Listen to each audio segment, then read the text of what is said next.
My people, Ruto kama anataka Wakenya wamwachie nchi sasa atuambie tu. Because tell me why he is accepting this. Kasongo wenyu wameitikia Trump a dump watu wako na Ebola kwa nchi yenu, ndio hii hapa. New York Times. Can you imagine? As always, we have always known that he's a puppet of the West, but I did not know it was to this extent. Ebola! Ebola! Okay.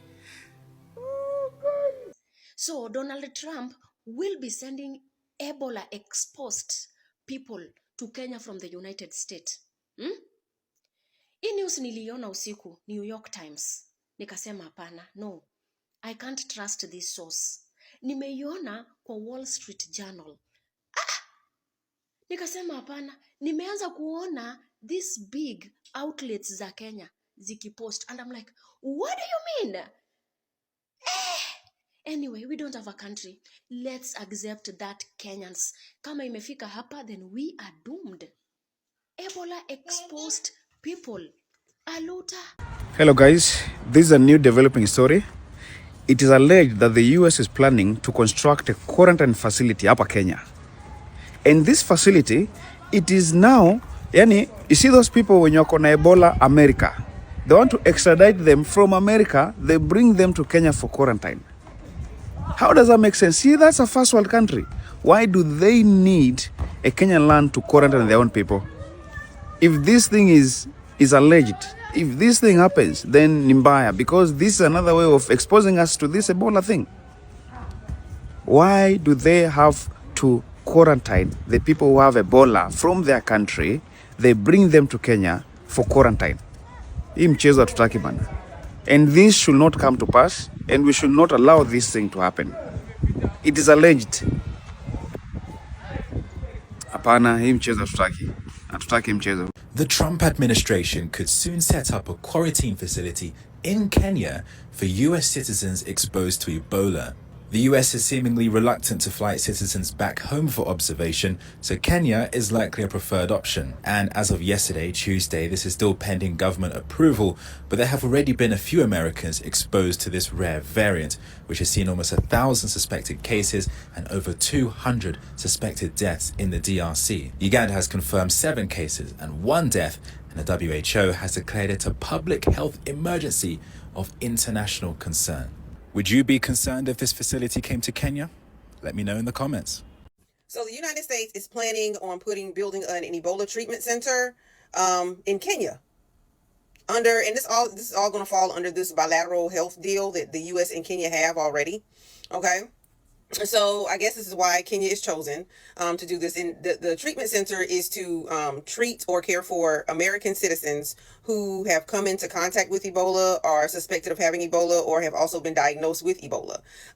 That treatment center will be fully paid for, funded by the United States, and it will be located in Kenya. Now, Kenya hasn't signed off on it yet.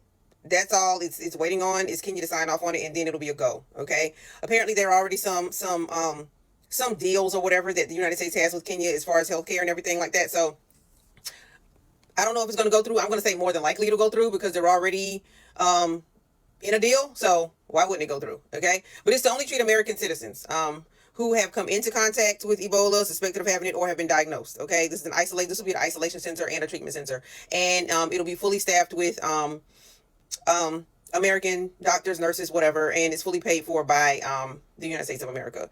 While it looks like I read somewhere that there are over 1,000 cases, actually confirmed cases now of Ebola in that region, in the Congo region. So this situation isn't going anywhere fast. Okay. What it's looking like is the United States does not want any Ebola cases on the mainland, period. So, and that's why I guess the idea was to just go ahead and put the treatment center over in Kenya. But the thing is, I don't think Kenya wants any freaking Ebola over there where they are either. Okay. So yeah. I don't know. If I was the Kenyan president, I'd be like, hold up. But money is all on the table here. Okay. So money is all on the table and Kenya is not going to have to finance it. So I'm going to see how this plays out. I'm going to see how this whole thing plays out because this is something that you really don't want on your mainland. You just don't want it in your country at all around anybody. As of right now, Kenya right now has no diagnosed Ebola in their country. Okay. So let's say that an American citizen does get Ebola. They would end up being headed to Kenya. I don't know how I would feel about that if I was Kenyan. I'm not even gonna lie. I'm not even gonna. I mean, I understand the facility and everything's going to be built and everything. It's going to be isolation and all that good stuff and all that. But things happen and people, doctors and nurses end up getting it. And stuff like that happens. And I know the United States is good at quarantine and everything. And we have some of the best quarantine methods and stuff like that. However, I don't know how I feel about that if I was Kenyan. I'm not even going to lie. Like, what's going on? Okay, but that's what's going on right now. The administration's like, absolutely not. Don't bring any Ebola over here. Okay, so I guess they'll like treat them out there. Okay, so that's what it's looking like. In the meantime, other countries are requiring anyone coming in from the region to self-isolate for a number of days. I believe it's 30 days, approximately 30 days. Like Canada is doing that, as well as the United States of America. I know the United States had already started screening at certain particular airports, and they only allow people coming in to go through those particular airports. So, but a lot of other countries have already started the screening all over the world. So, and requiring the isolation. So, this Ebola, they actually said that this is probably one of the worst, or it's on track to be one of the worst that there has ever been. So I hope that everyone in the adjacent countries to Congo, everyone in the Congo starts to buckle down and really like pay attention and do what they need to do, and don't listen to any freaking myths and legends and all kind of junk like that. Just pay attention to the science on this one. Pay attention to the science. Pay attention to the facts. People are dropping dead. Okay, this isn't new. I believe the Congo has had Ebola like 17 times already, like an Ebola outbreak. So this is not new, but this is going to be one of the worst. Sikiza hii story. Mwenye akili atumia akili kuelewa hii story. Ebola imeishi kukua Kongo. Recently wakongolizi wameangalia wakaona hii Ebola inakuanga hapa Kongo. Ni Ebola kweli? Hapana, ni kitu ingine. Kama ni kitu ingine, kwa nini hawa wanatusukumia Ebola?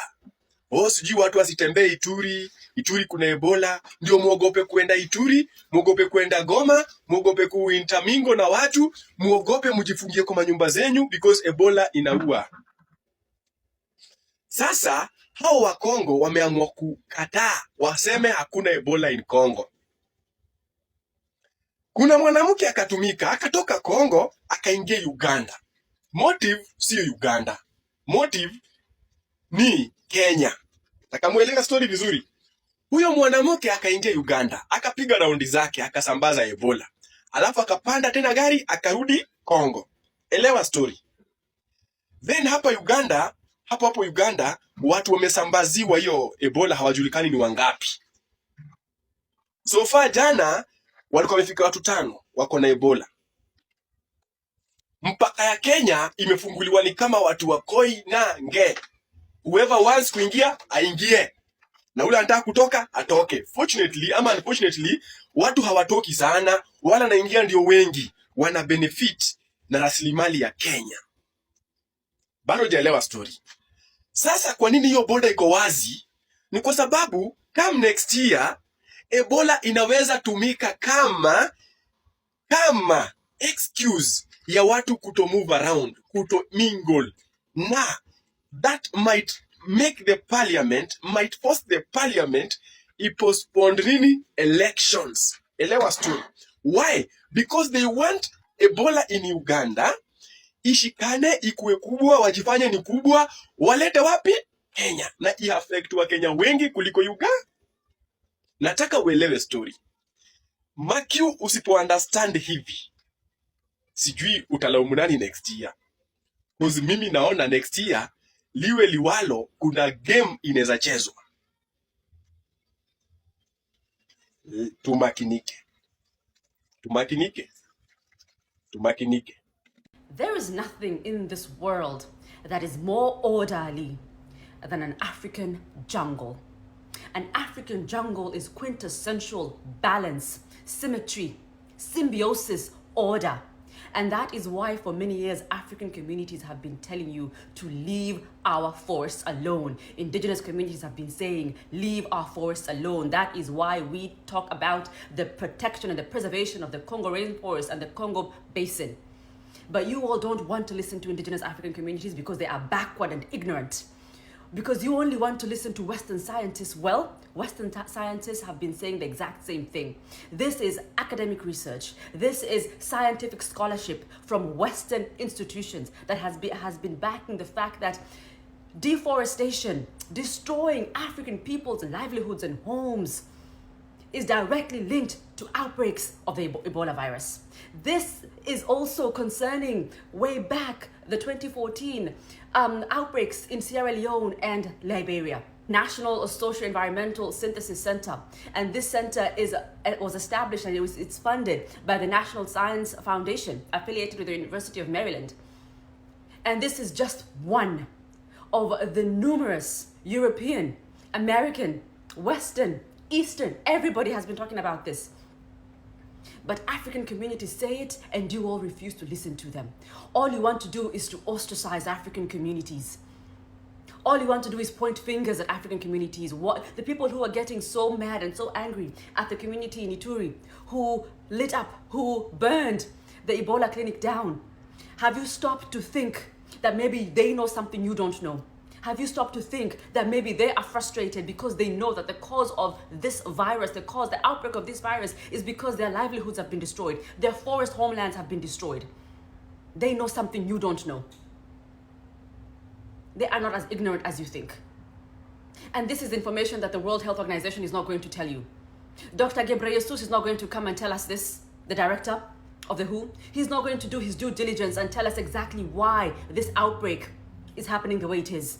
They don't want to do their due diligence how they did with COVID, because it's affecting African people. These organizations are extremely Eurocentric. They're not as balanced. They're not as colorblind as we all assume. Stop ostracizing African people. Stop pointing fingers at African people for mistakes that are being made by Western corporations, by international corporations of all regions of the world, not just the West. President Trump just gave Kenya $1.6 billion to fund their healthcare system. Yet a few weeks ago, he refused to extend the ACA subsidies for Americans so they could afford theirs. If that's not America first, I don't know what is. Now, Kenya has been the first country in Africa to sign a 5-year deal with the U.S. Hii deal affects specifically your health. Your medical data is at risk of being handed over to a foreign government in exchange of $1.6 billion in the next 25 years. In this framework, gavaitu kishaekewa hii kichele itapea US government full access to Kenya's entire national health database. In short, ukipimwa TB, HIV, malaria, etc., hiyo data yako iko accessible to US officials. Bado kwa hii deal, kuna a very funny clause yenye imeandikwa, and it says, this agreement shall be implemented in accordance with the US federal law. This basically means your data itakuwa managed by the American law. In short, kwa hii shughuli, Kenyan courts will be completely powerless when it comes to decision making. All this is happening in this day and age when data is our day-to-day currency. According to the law, health information is confidential unless you write a written consent. If you ask a common learned mwananchi, atakwambia this deal is unconstitutional, and I'm going to take you through the laws it violates. Number 1, the Digital Health Act. Number 2, the Kenya Data Protection Act. And lastly, the Health Act confidentiality provisions. Imeviolate hizo tatu na bado ikapitishwa without your public participation. So we niambie, kama Mkenya, do you really have your data protection rights? Aya, hii data yote inapeanwa, inaenda wapi? Now, gava ya US inaenda kushare data yako with 10 pharmaceutical companies. Wanashare mbona ati ndio watumie data yako kudevelop drugs and vaccines. You might ask yourself, ni nini inge happen kama gava yetu ingeamua kukataa hiyo proposal? Inasemekana failure for our government to comply with this deal, gava ya US ingejikata with both their funding and services. So, have we been blackmailed to sign a deal this confidential? Mimi na wewe tunajua how data privacy is important and how data sharing also has its bad side. So, why would we jeopardize our data in exchange of what? 1.6 billion? I really don't think we're headed in the right direction. Time will tell though. Uzuri, nishakupeleka na rada. Repost this video so that it can reach as many Kenyans as possible. You all need to wake up.